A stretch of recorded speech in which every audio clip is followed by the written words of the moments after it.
does it mean that Tinubu scammed Nigeria, or he scams Nigeria? Because with the way things are going, how can you say you have removed fuel subsidy and you are still paying it and giving it another name, energy security? Really? Let's hear this lady out, from our own opinion with other people who have been talking about this whole thing.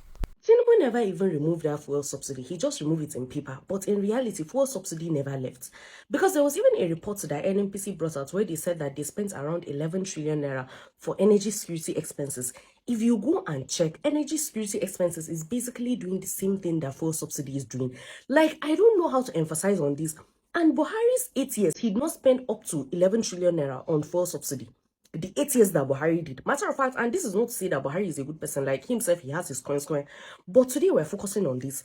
And some of you will now come out and say, oh, they give the governors. Please do remember that this money that you people keep saying that they should go and ask the governors, because don't get me wrong here, I'm not supporting all of these governors, but the federal government takes at least 52% of that money. So if they're taking 52%, what are they doing with the money? Why haven't they invested in things that matter to us? The layman, let people feel the impact. You remove money and give it to the elite so that they would get you the votes.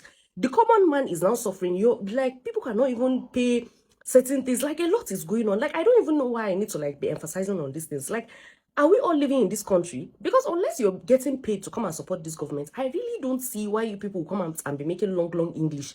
It's just English you're using, but in reality, anything that you're going to write in paper and the common man is not feeling the impact, you're wasting your time. We are in for big trouble in this country.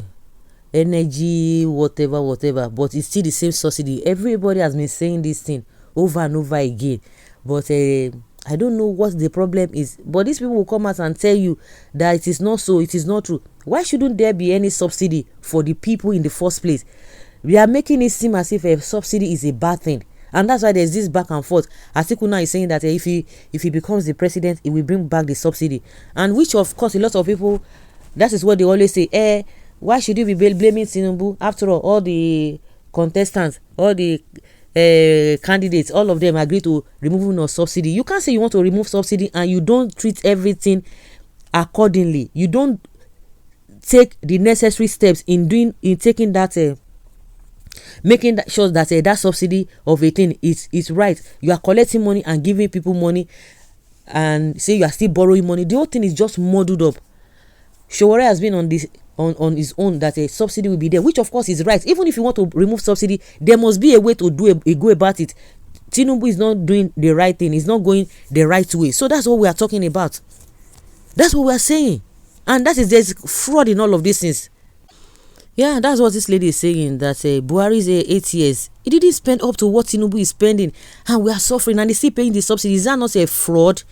If we can be having fraudulent agencies here and there, fake agencies here and there, what do you expect? And to make matter worse, you see the idea of not even releasing, if you cannot manage little things, is primary and secondary school certificate, nothing to be right home about. They are hiding it.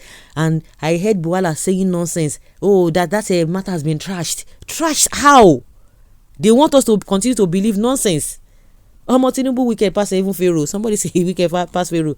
They will tell you coastal road. Which coastal road? So somebody who is in Kogi, somebody who is in the north, who is in Benue, you tell the person that's a coastal road. Coastal road where? Even the coastal road from Lagos to Calabar. So you'll be telling somebody from a Delta, from a Cross River, that what? Something that has not even, nobody has benefited. It is all about this nepotism still being done. You will see that second time they will do nothing unless they want to borrow money to even siphon, and they will not, that work will not go anywhere. And the next thing they will be telling you that government is a continue. It's continue. Abi what that nonsense English they always speak about. Forget about the governors. Something that reaches all the masses, then you decide to remove and dash it to few people. How is that a common sense, knowing these governors are not delivering? That money na bribe. No be say he gave them the money to use it to better the life of the people. That is a stupid thing to say. Go and hold your governors accountable. What?